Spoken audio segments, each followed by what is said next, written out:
Kaum Iban merupakan kaum yang terbesar yang ada di negeri Sarawak selain Melanau, Bidayuh, Kayan, Kenyah dan sebagainya. Gawai bermaksud pesta iaitu berakhirnya musim menuai padi bagi suku kaum orang Iban. Antara aktiviti yang dijalankan oleh suku kaum orang Iban ketika menjelangnya musim Hari Gawai ialah aktiviti membuat kuih-muih seperti pengaram, acuan, kuih sarang semut dan kuih sepit. Masyarakat kaum Iban turut membuat pohon ranyai ketika menjelangnya musim perayaan Hari Gawai. Pohon ranyai ini dibuat dengan menggantung makanan ataupun minuman pada pohon tersebut. Akan ada masyarakat di rumah panjang tersebut ataupun tetamu yang datang ke rumah panjang tersebut diminta untuk menari mengelilingi ranyai tersebut dengan tarian ngajat sambil diiringi dengan pukulan gong ataupun tawaf.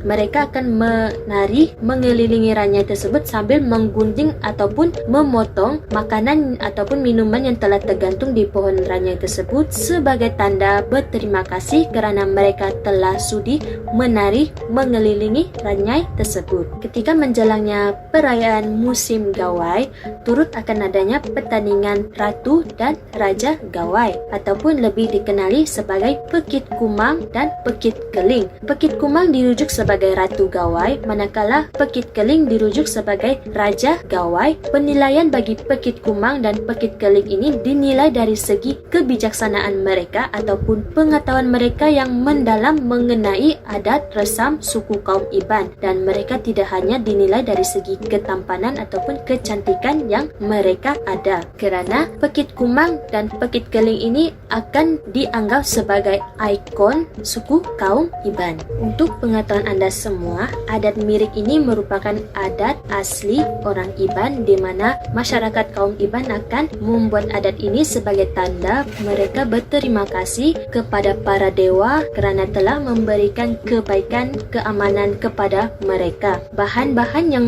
sering digunakan dalam adat miring ini seperti nasi pulut putih, ayam, tuak, nasi impit, tembakau, telur yang sudah dimasak, pinang, garam, rokok apung. Nasi pulut hitam, akan tetapi nasi pulut hitam ini akan lebih jarang digunakan. Adat miring ini hendaklah dilakukan oleh warga yang lebih tua ataupun orang yang lebih berpengalaman dalam adat miring agar apa yang didoakan dan apa yang diminta ketika melakukan adat miring ini tidak salah dan tidak menyalahi adat resam kaum Iban. Lemanang ataupun manang ataupun pemusi akan membacakan mantra ataupun doa-doa sambil memegang ayam dan memutar-mutarkan ayam tersebut mengelilingi piring yang telah diisi dengan bahan-bahan untuk adat miring. Setelah selesainya adat miring ini, masyarakat kaum Iban akan meneruskan aktiviti mereka ke Malam Air Pengayuh. Aktiviti Malam Air Pengayuh ini merupakan aktiviti yang sememangnya wajib malam 31 hari bulan,